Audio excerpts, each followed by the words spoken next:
Sunan Giri adalah putra dari Syekh Maulana Ishaq dan Dewi Sekardadu. Lahir di Blambangan pada tahun 1442. Sunan Giri kecil dipanggil dengan nama Raden Paku atau Djoko Samudro.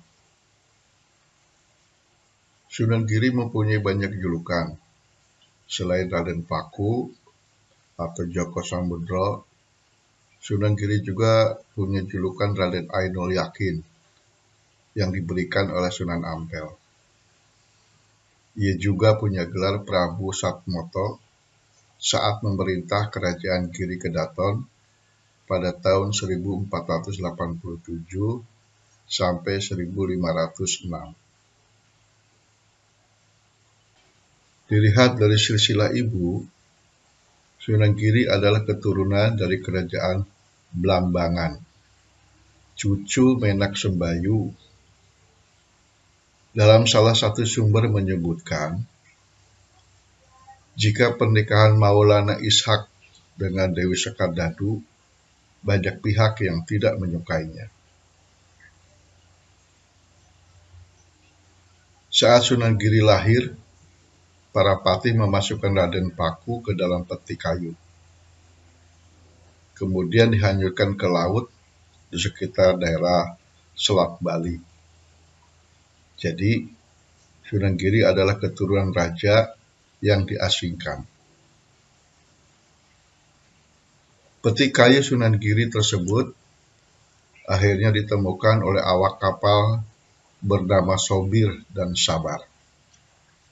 Kemudian, Sunan Giri dibawa ke Gresik dan diadopsi oleh saudagar perempuan pemilik kapal, yaitu Nyai Gede Pinati.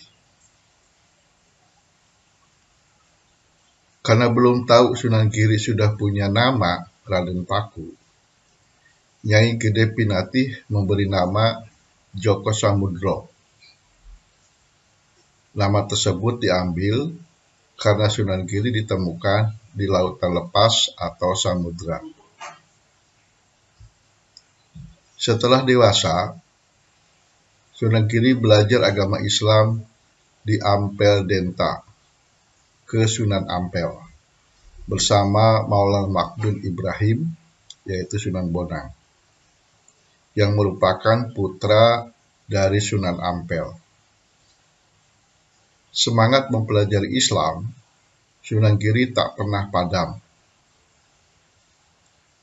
Selama belajar di Ampel Denta, Sunan Giri mendapat pengetahuan baru tentang Islam. Kegigihannya mendalami agama Islam akhirnya berbuah hasil. Ia dan Sunan Bonang menjadi seorang wali yang turut menyebarkan agama Islam. Sunan Giri mendapat nama baru pada saat belajar di Ampel Denta, yaitu Raden Ainul Yakin, di mana nama tersebut merupakan pemberian langsung dari Sunan Ampel. Bertahun-tahun lamanya mendalami Islam di Ampel Denta, akhirnya Sunan Ampel mengetahui bahwa jika Djoko Samudro merupakan anak dari Maulana Ishaq.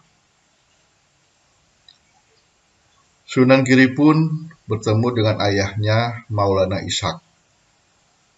Barulah dia mengetahui asal-usulnya, termasuk alasannya kenapa dimasukkan ke dalam peti kayu dan dihanyutkannya ke laut.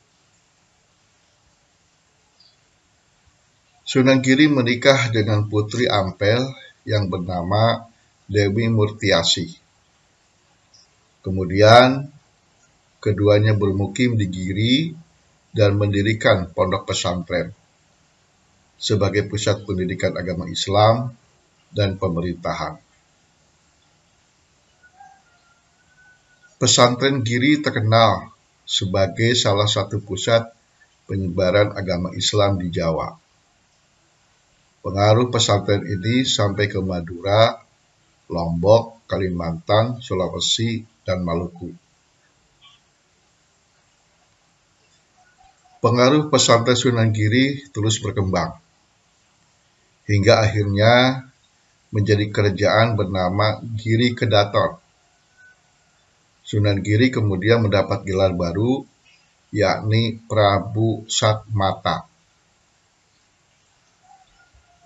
Giri Kedaton tumbuh menjadi pusat politik yang penting di Jawa waktu itu. Ketika Raden Patah melepaskan diri dari Majapahit, Sunan Giri malah bertindak sebagai penasehat dan panglima militer Kesultanan Demak. Hal ini tercatat dalam Babad Demak. Selanjutnya, Demak tak lepas dari pengaruh Sunan Giri. Ia diakui juga sebagai mufti, pemimpin tertinggi keagamaan setanah Jawa. Para santri pesantren Giri juga dikenal sebagai penyebar Islam yang gigih ke berbagai pulau, seperti Bawean, Kangean, Madura, Haruku, Ternate, hingga Nusa Tenggara. Penyebar Islam ke Sulawesi Selatan, Datuk Ribandang, dan dua sahabatnya adalah murid Sunan Giri yang berasal dari Minangkabau. Berdasarkan Babad Gresik, bangunan di Giri Kedaton bertingkat 7, yang disebut Tunda Pitu. Hal ini ditandai dengan sengkala yang menunjukkan angka tahun 1408 Saka atau 1486 Masehi. Giri Kedaton menguasai wilayah Gresik dan sekitarnya selama beberapa generasi.